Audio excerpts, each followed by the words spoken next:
Selamat pagi pemirsa, Breaking News kembali hadir menjumpai Anda dengan informasi teraktual, tajam, dan terpercaya telah kami siapkan untuk Anda.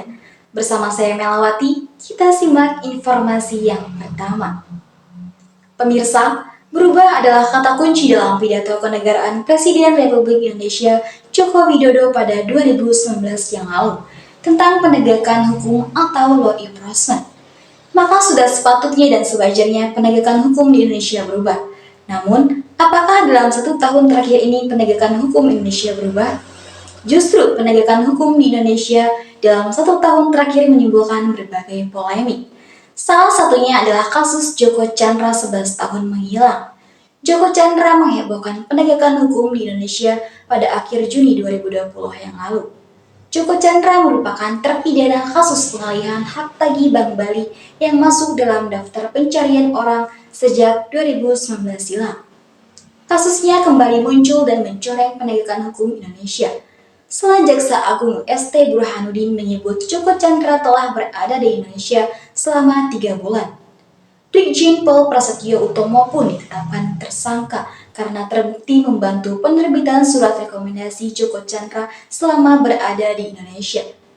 Tak hanya Kepolisian Republik Indonesia sebagai lembaga penegakan hukum yang tercoreng Kejaksaan Agung, tak luput dari tinta merah terkait kasus Joko Chandra. Jaksa Pinangki Sirna Malasari menjadi tersangka pada 12 Agustus 2020 usai terbukti turut membantu Joko Chandra. Baiklah, kita simak informasi yang kedua. Pemirsa, hasil survei terbaru Poltreking Indonesia, elektabilitas Anies Baswedan, Muhaimin Iskandar mulai mendekati Ganjar Pranowo, Mahfud MD. Sementara Prabowo Subianto, Gibran Rakabuming Raka memiliki elektabilitas tertinggi sebagai bakal calon Pilpres 2024. Dalam survei yang dilakukan sepanjang 29 Oktober hingga 3 November 2023, elektabilitas Prabowo Subianto berada di posisi pertama dengan jumlah 41,7%. Ganjar Pranowo berada di posisi kedua dengan jumlah 3,1%. Dan Anies Baswedan di posisi ketiga dengan jumlah 25,7%. Menurut Direktur Eksekutif Poltreking Indonesia, Hanta Yuda, Prabowo dan Anies memiliki tren kenaikan elektabilitas belakangan ini, sementara Ganjar mengalami tren penurunan sejak September ke Oktober. Baiklah, selanjutnya kita simak informasi yang ketiga. Pemirsa, tahun 2022 menjadi refleksi untuk meningkatkan prestasi di tahun 2023. Menteri Pemuda dan Olahraga Zainuddin Amali berpedoman pada desain olahraga nasional ini membuat Indonesia tidak gegabah dan optimistis dapat panen prestasi di tahun tersibuk dunia olahraga yakni 2023. Pemerintah Indonesia melalui Kemenpora tetap positif prestasi atlet merah putih pada tahun 2023, serangkaian event nasional menuju Pekan Olahraga Nasional hingga event internasional menjelang kualifikasi Olimpiade 2024 akan dilakoni para pahlawan olahraga ini.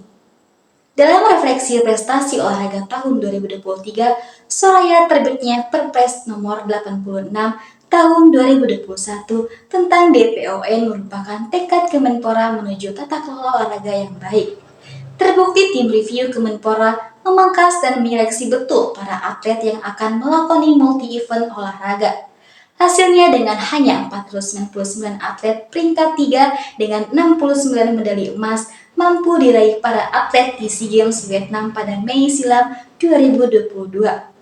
Naik 1 peringkat dari SEA Games 2019 Filipina yang diperkuat 1.115 atlet, bahkan di single event kejuaraan dunia Wushu Junior Indonesia menempat di peringkat ketiga.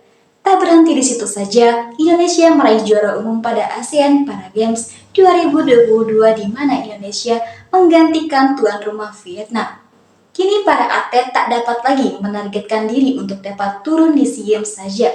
Tahun ini Indonesia didaulat menjadi tuan rumah single event Indonesia Masters Piala Dunia Sepak Bola U20, Piala Dunia Bola Basket FIBA 2023 hingga Anthropod Beach Game 2023. Para atlet pun terlihat semakin ambisius menatap tahun 2023 yang menjadi tahun tersibuk olahraga.